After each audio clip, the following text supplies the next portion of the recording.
Good morning, everyone. Welcome to worship at Melville United Church. We gather in person here in the sanctuary and also virtually. And how wonderful it is to be together on this beautiful spring Sunday morning. So welcome, everyone. Do we have announcements that are to be made?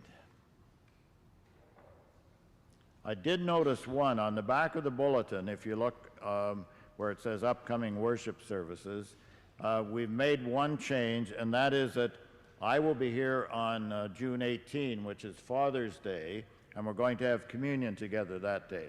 And then the next Sunday, the Social Justice Committee will take the worship on June 25. Are there other announcements?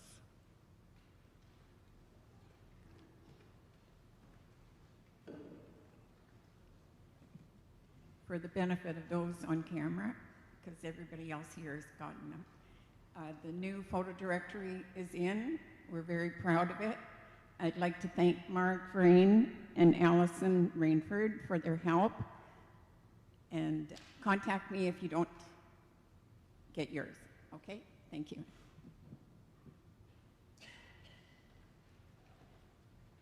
Thank you.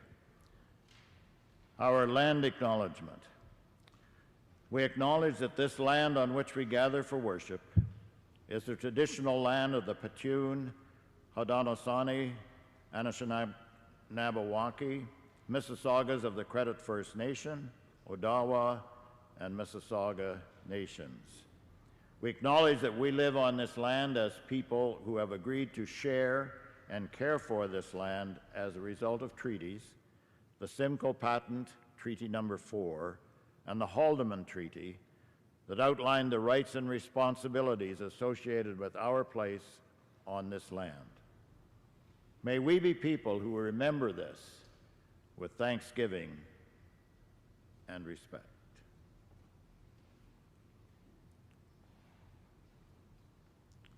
Let us hear again the ancient sacred words of our ancestors in faith. The light shines in the darkness, and the darkness, not even the darkness of death, has overcome it. Praise be to Christ, our light and our salvation.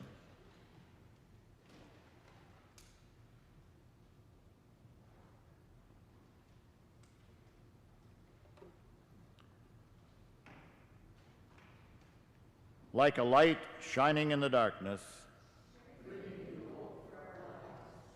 like wings that carry us to new time,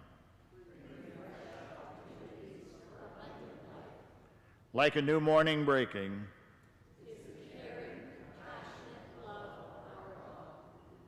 on this brand new morning, let us come together in worship.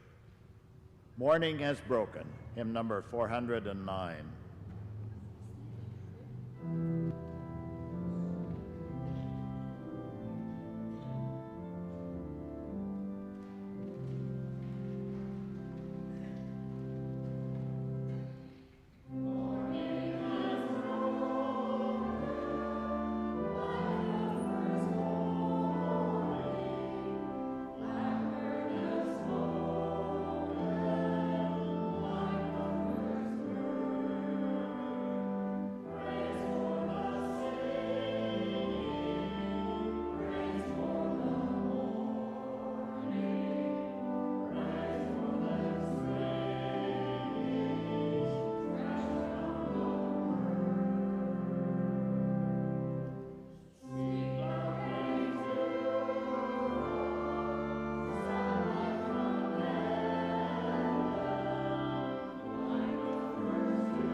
Let us join together in prayer.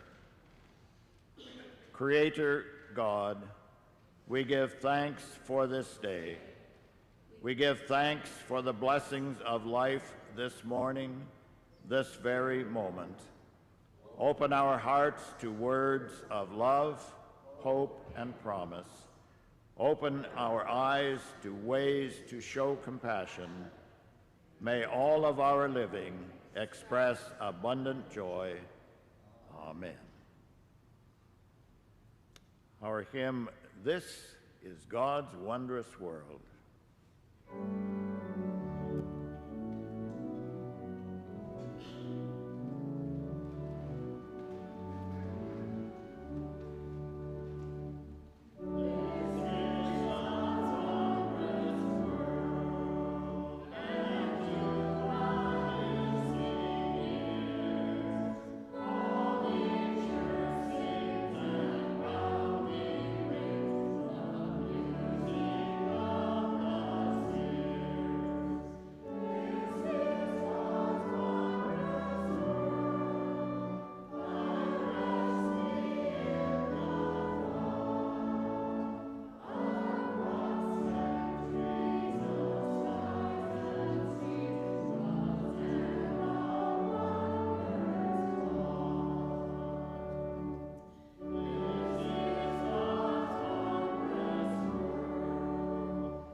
Jane, Susan, Ruth, anybody want to be a kid this morning? Allison? I think everyone can listen.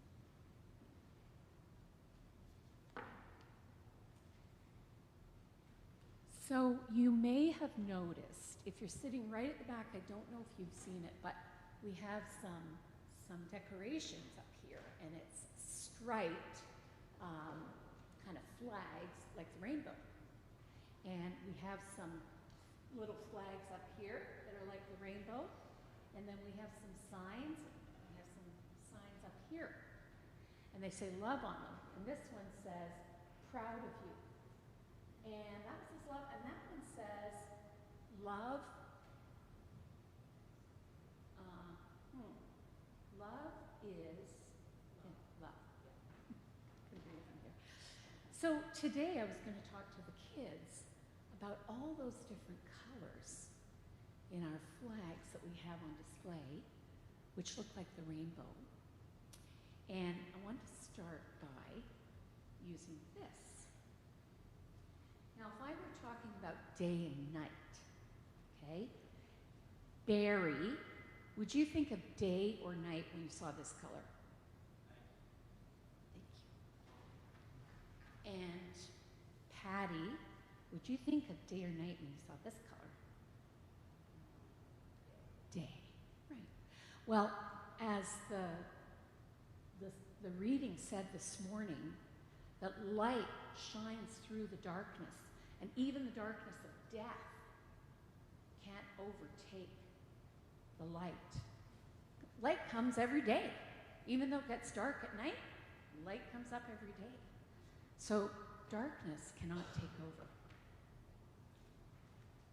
And we often refer to whom as being light.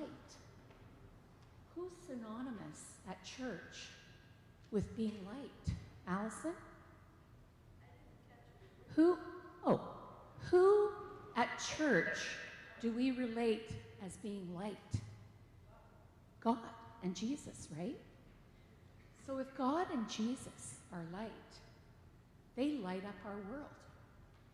They light up our world and let us see things that maybe we haven't seen before. Maybe things that we need to be reminded of. But if you've been in grade 2 or grade 4 history, you may remember that light is made up of all different colors. And when they all converge to a point, it gives you white light. So maybe now you can think of God's light as being broken up into the colors of the rainbow and representing all different kinds of people, all kinds of different colors and shapes and sizes and thoughts. Because if God's love can spread out like all these colors and touch all different people, then so can we. Amen.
The scripture reading for today is from Luke 12, verses 13 to 31. Someone in the crowd said to Jesus, "Teacher, tell my brother to divide the family inheritance with me." But he said to him, "Friend, who set me to be a judge or arbitrator over you?" And he said to the crowd, "Take care. Be on your guard against all kinds of greed, for one's life does not consist in the abundance of possessions." Then he told them a parable.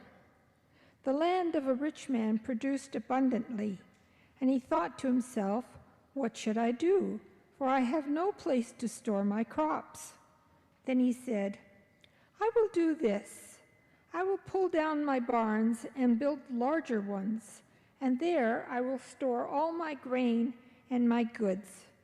And I will say to my soul, 'Soul, you have ample goods laid up for many years. Relax, eat, drink, be merry.' But God said to him, 'You fool, this very night your life is being demanded of you, and the things you have prepared, whose will they be?' So it is with those who store up treasures for themselves, but are not rich towards God." He said to his disciples, "Therefore I tell you, do not worry about your life, what you will eat, or about your body, what you will wear. For life is more than food, and the body more than clothing. Consider the ravens. They neither sow nor reap. They have neither storehouse nor barn, and yet God feeds them. Of how much more value are you than the birds? And can any of you, by worrying, add a single hour to your span of life? If then you are not able to do so small a thing as that, why do you worry about the rest? Consider the lilies, how they grow. They neither toil nor spin. Yet I tell you, even Solomon in all his glory was not clothed like one of these. But if God so clothes the grass of the field, which is alive today and tomorrow is thrown into the oven, how much more will he clothe you, you of little faith? And do not keep striving for what you are to eat and what you are to drink. And do not keep worrying, for it is the nations of the world that strive after all these things, and your Father knows that you need them. Instead, strive for God's kingdom, and these things will be given to you as well." These are the word of the Lord. Amen.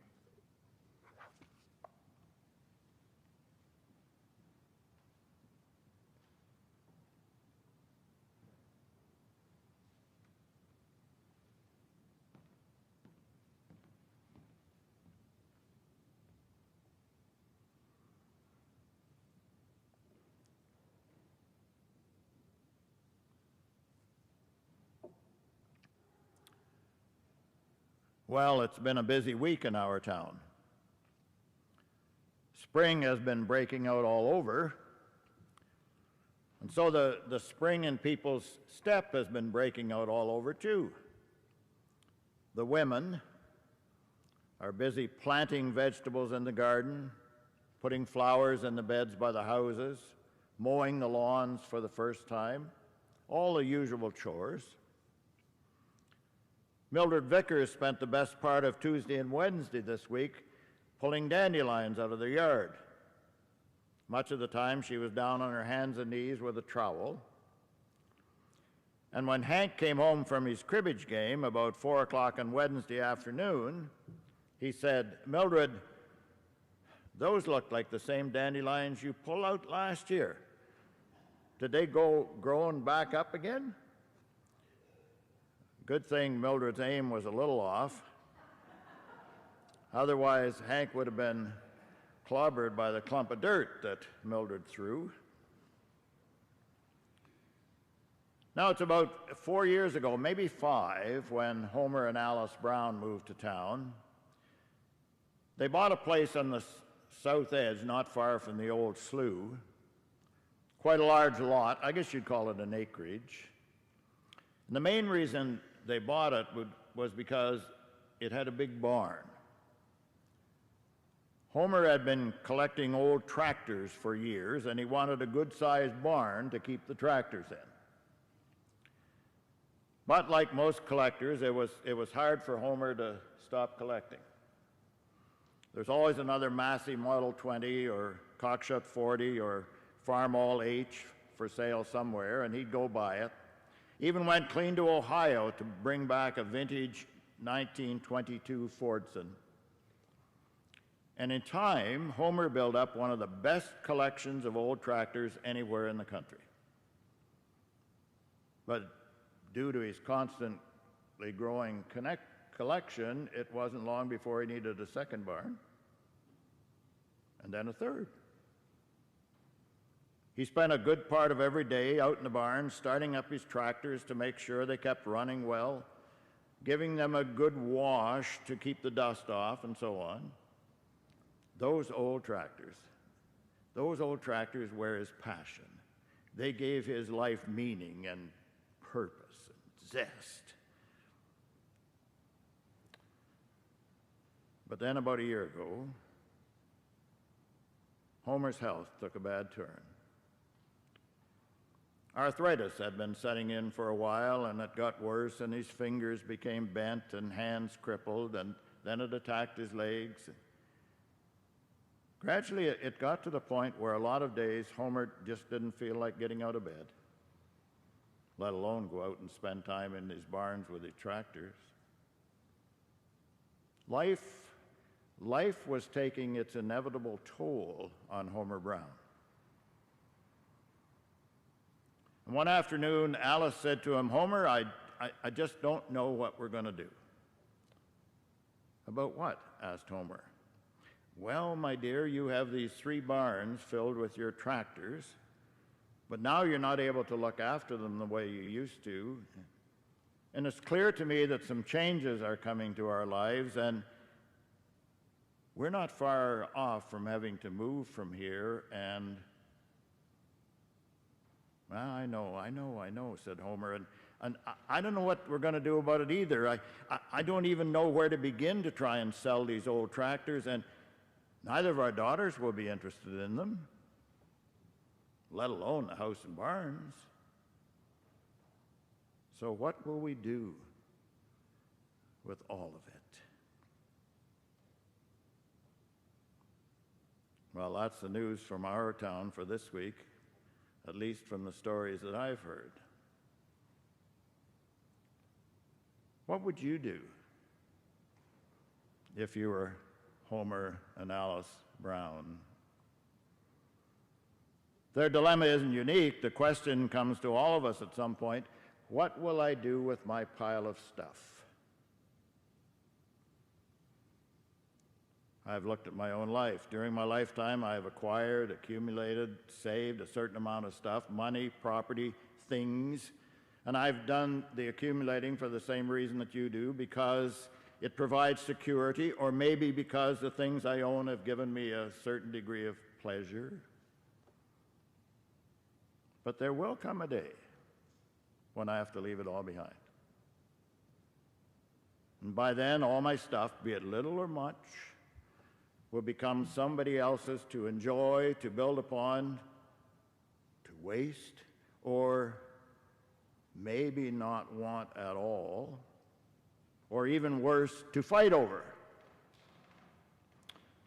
Well, I really wouldn't want anybody else fighting over my stuff, would you? That's the last thing I'd want my heirs to be doing, fighting over who gets what and how much, and yet it happens. It happens in this morning's gospel story. Jesus begins speaking to a large crowd, and after it's over, one of them comes up to him and says, "Teacher, bid my brother divide the inheritance with me." To which Jesus responds by asking a question, and he says, "Man, who made me a judge over you, or a divider?"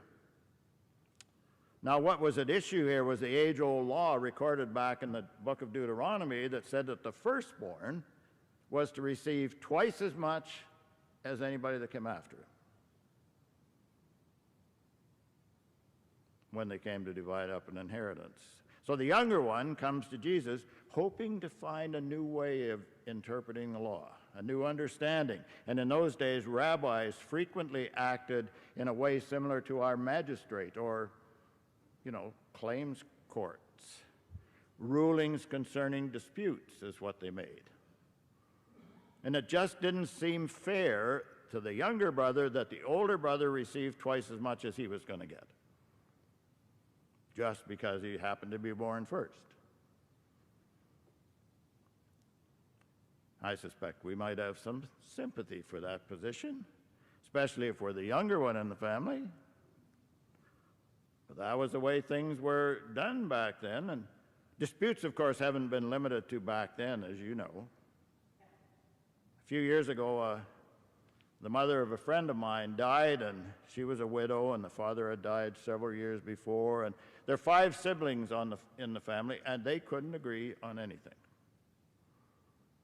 And by the time the estate was settled, nobody was talking to anybody else.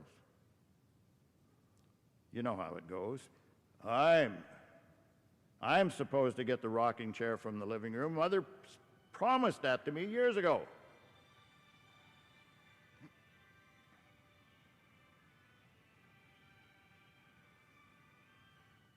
Go ahead, you can take it.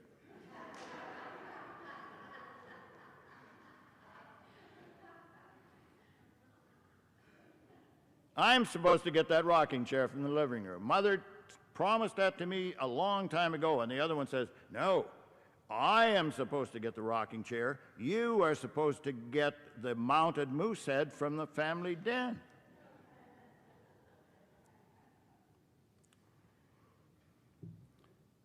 So back to the gospel story. After a dialogue with the younger son, Jesus went on to tell a parable about how there was once a rich man, and he was not only an excellent manager who grew excellent crops, he was a good manager of business. He had a sound eye for planning, wise investments, decision-making, and maybe he was a little bit lucky as well. So he expanded his acreage at precisely the time when the weather turned perfect for growing good crops, and his crop poured out to market like great cascades of gold, and the money poured back in just like green rain, and it was wonderful. And with things booming like this and the future looking so bright, the farmer hired a contractor to build bigger barns for him so that as the years rolled by, he'd be able to take care of his continuing bumper crop. In addition, he made only blue chip investments with his money and carefully took advantage of available tax shelters and wrapped himself as tightly as he could in layers of security. But in the end, it all came for naught, because he had pulled his layers of security so tightly around him that they finally clamped on his heart. And he had a heart attack, and he died, and that was it. And Luke's story ends with God saying to the man, you fool, tonight your soul is required of you, and these things that you've built up, whose will they be now? And the problem is, of course, just like the old proverb says it, 10 times the grain still only makes 1 time bigger the cow. 10 times bigger barn still only makes 1 time bigger the person. And that's the rub emphasized in Jesus' story. If I concentrate only on building the barn and not building the person, I might well become rich, but I will be a rich fool.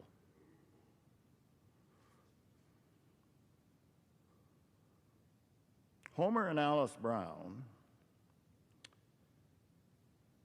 their big question really isn't who will inherit the barns and the tractor collection, because it's obvious that nobody else is going to want it. The question that looms large in their dilemma is, how do we adapt to changes in our lives? And when those changes come, and they do, inevitably, our big barns filled with our prized collections won't bring us the comfort that we need. What will bring us comfort is our attitude toward life and what's ultimately important.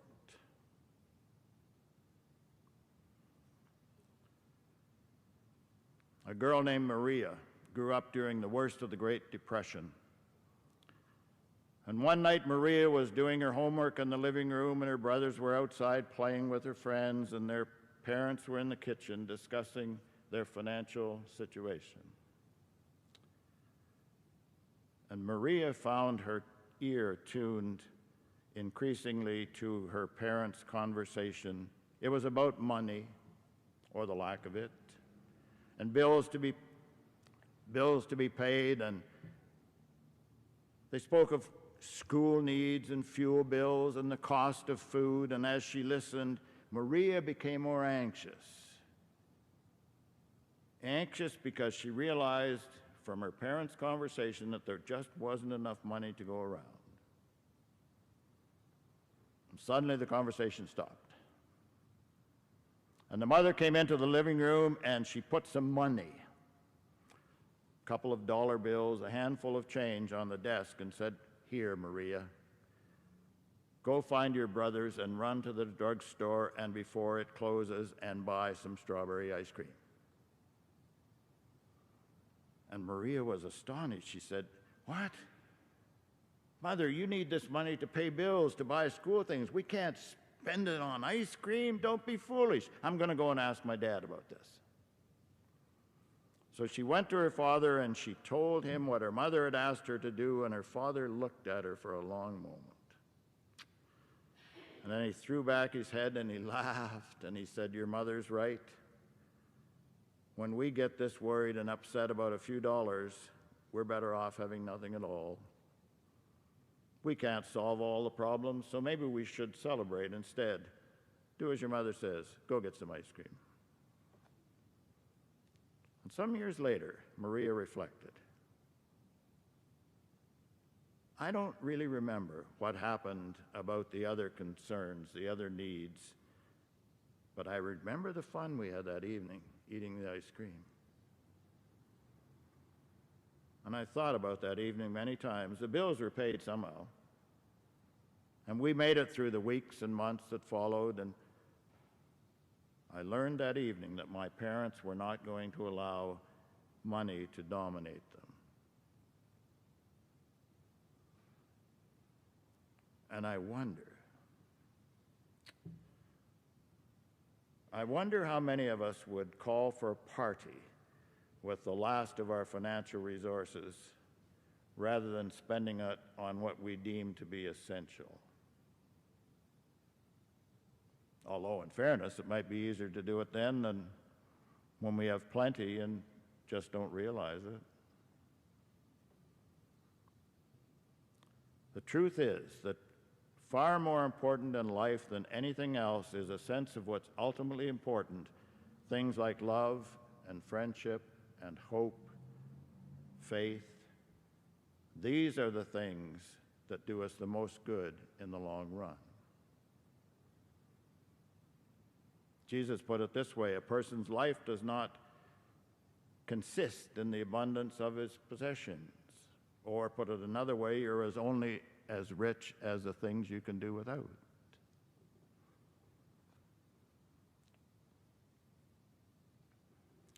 When I was a student minister in Straffordville, Vienna, and Port Burwell back in the 70s, there was a woman named Kathleen Matthews. Everybody knew her as Aunt Kate.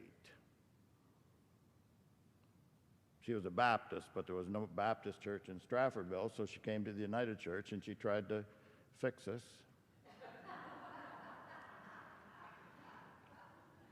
And in her way, she did a really good job of it, because she was a marvelous person.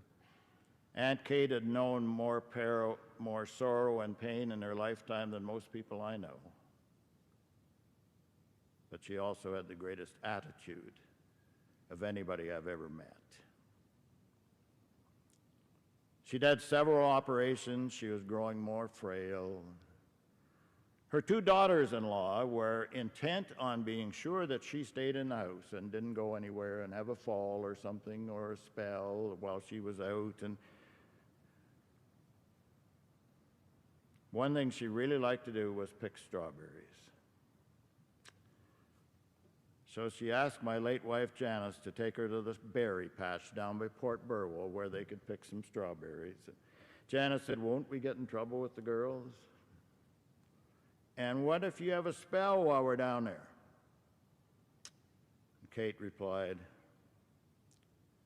"If I'm going to die, I can't think of any place better than a strawberry patch." So off they went to the strawberry patch.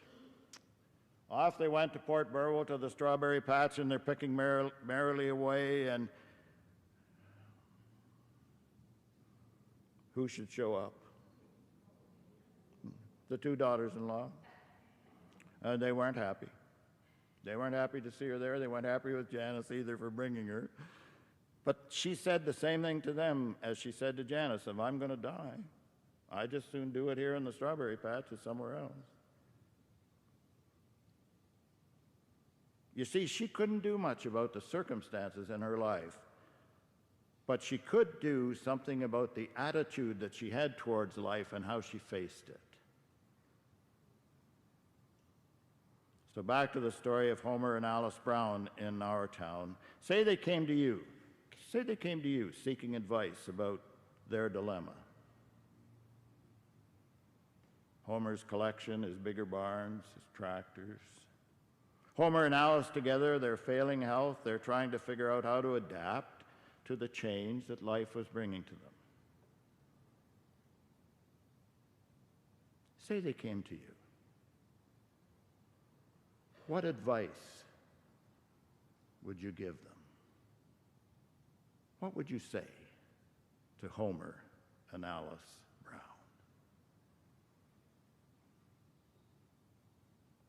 Amen. Our hymn, "Put Peace into Each Other's Hands."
It's time for joys and concerns. Does anyone have anything they would like to share?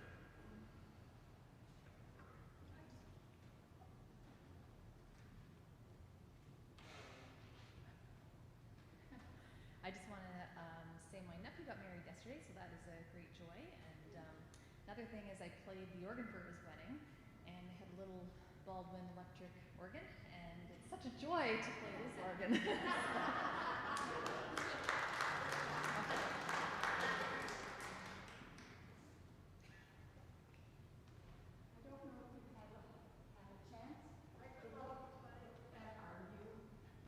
Book, but it's really great. I got it delivered at home, I guess through Lauren, of course. And I want to thank Lauren and the center, so we can give you a round of applause.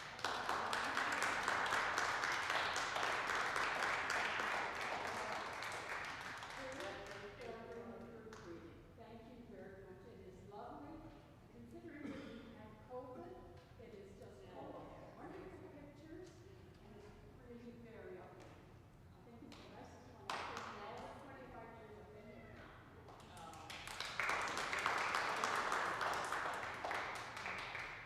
This isn't joy or concern, but I think Suzanne would really want me to remind you about, isn't it next Saturday, the 10th? Right.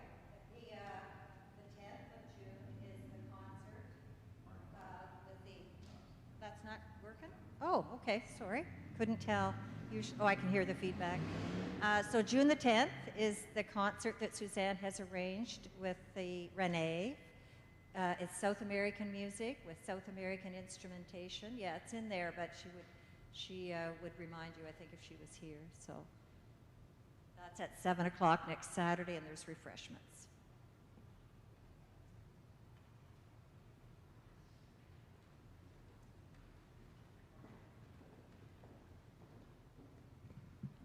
We've decided to have the garage sale the last 2 weeks in June, not the holiday weekend, but the last 2 weeks in June, and if we have enough stamina, the first 2 weeks in July.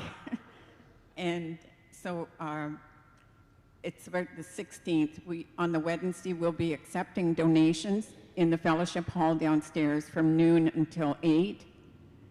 And then the garage sale would be Friday and Saturday. It's about the 16th, 17th, from 8 till 4, okay? Thank you. It's a garage, plant, and bake sale. Okay.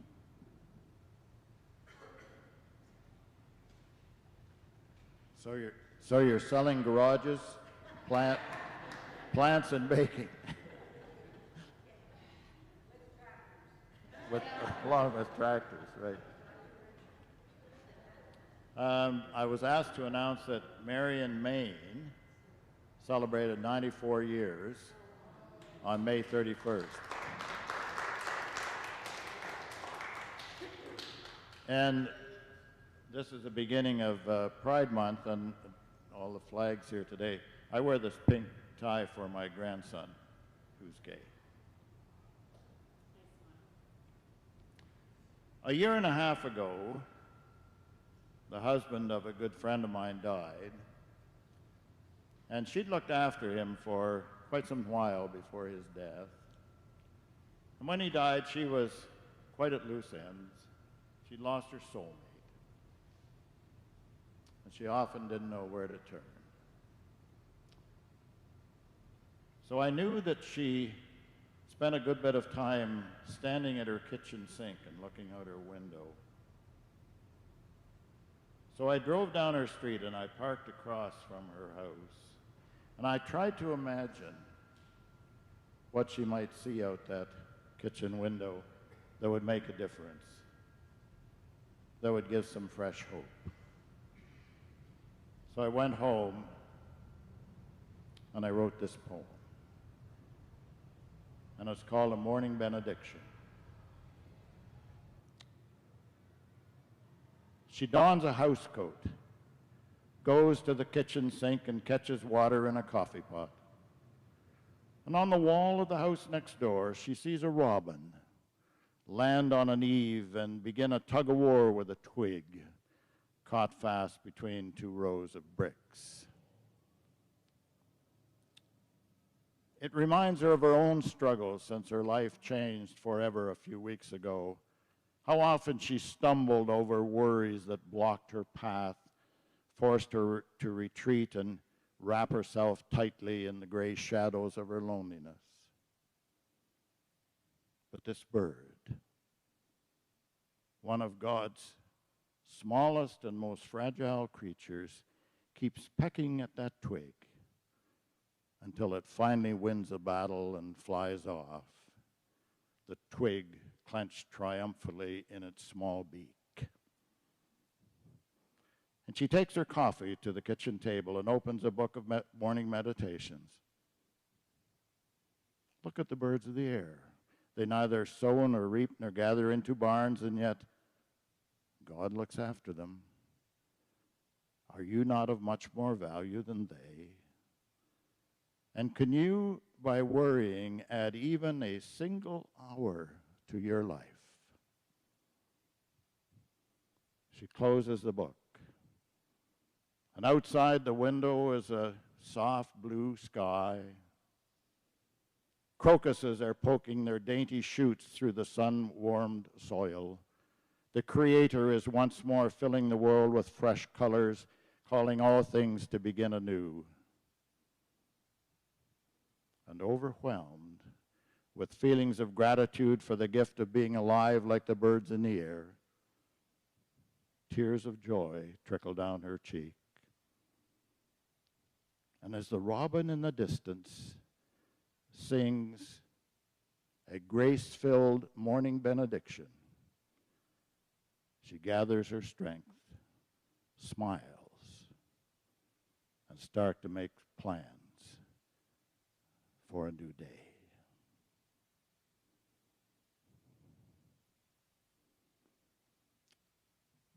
The prayers this morning begin with a liturgy that is printed on the overhead. Here we are, God, your people.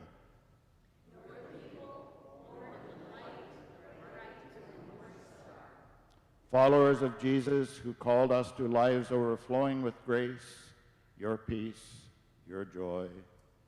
Your people called to live into the future, no longer people of yesterday, but new people. Not patched up, mended, new. Like a newborn child, like a brand new morning. All guilt from yesterday is gone, nothing left to stain the soul, forgiven and called to newness of life. In our newness, we are free. Free to live in the power of your ongoing creation, O God. Free to believe again, have faith again, hope again. Free to dance in life's rains because we see the rainbow. Free to live and love and laugh. Free to pray and praise. Free to share your joy with everyone you touch. Free to experience your vision, O God, of a world where all people are embraced as brothers and sisters. A world where we hold each other's hand in the darkness and lead each other to new light and life. A world alive in the Spirit of the living God. Thanks and praise be to you, O God, in the name of the joy-filled Spirit of Christ. And we continue to pray in the words that we have long spoken. Our Father, who art in heaven, hallowed be thy name. Thy kingdom come, thy will be done on earth as it is in heaven. Give us this day our daily bread, and forgive us our trespasses, as we forgive those who trespass amongst us. And lead us not into temptation, but deliver us from evil. For thine is the kingdom, the power, and the glory, forever and ever. Amen. Our offering will be brought forward.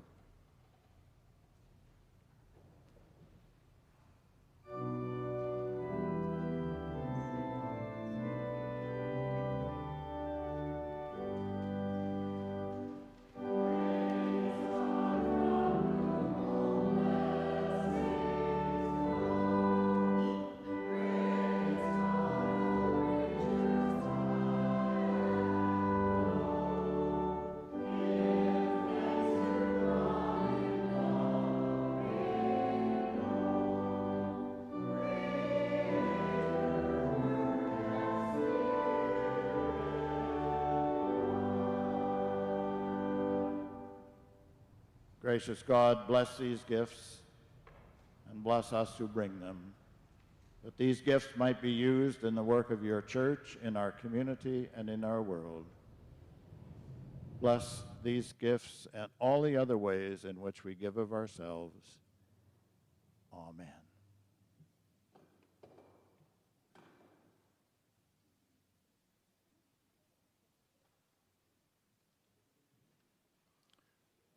I believe Jane O'Leary has a minute for mission. Well, minute, 2.5. Good morning, everyone. June is Pride Month. I can't get way up close and read, Martha. I'll try. June is Pride Month, and today, the first Sunday in June, is Pride Sunday.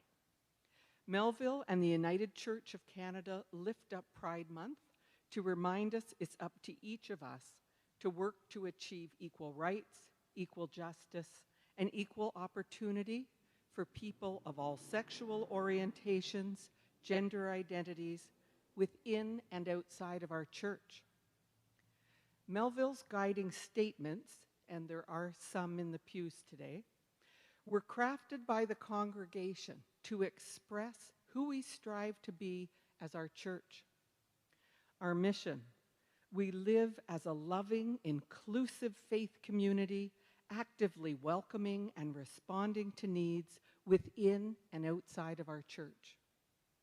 In our vision, as companions guided by the Spirit, Melville United Church will be a loving, compassionate, and inclusive Christian community, actively serving as Christ's hands as Jesus teaches us. The United Church of Canada clearly expresses its beliefs and intent. These words are from the United Church website. The United Church affirms that gender and sexuality are gifts of God and that all persons are made in the image of God.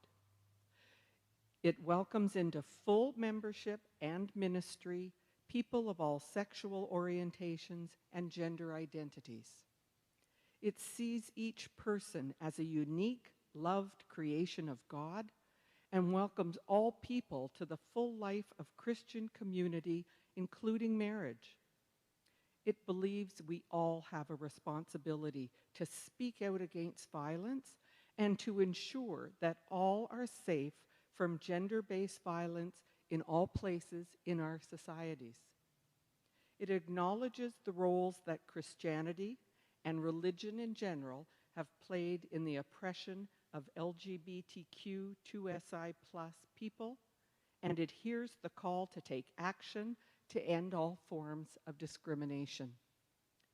The Social Justice and Outreach team invites you to have a look at the information on the website, and we will continue to raise awareness, share information, and offer opportunities for our congregation to take action.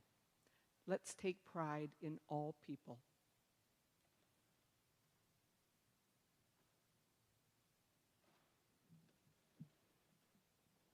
Thanks, Jane.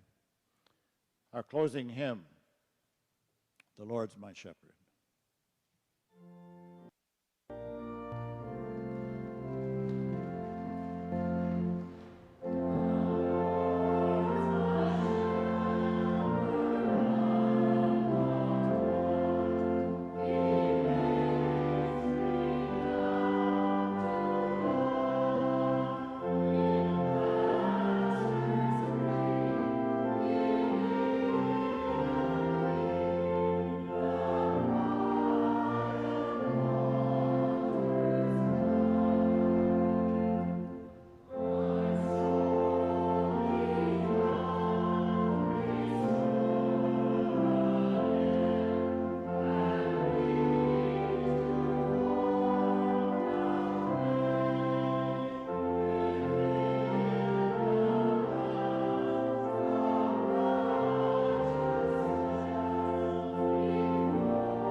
May the God who blesses us with goodness and mercy make our hearts as new as a grand summer day.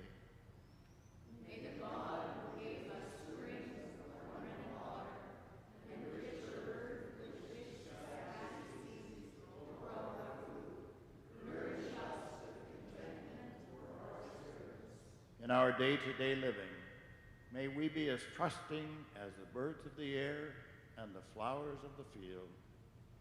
And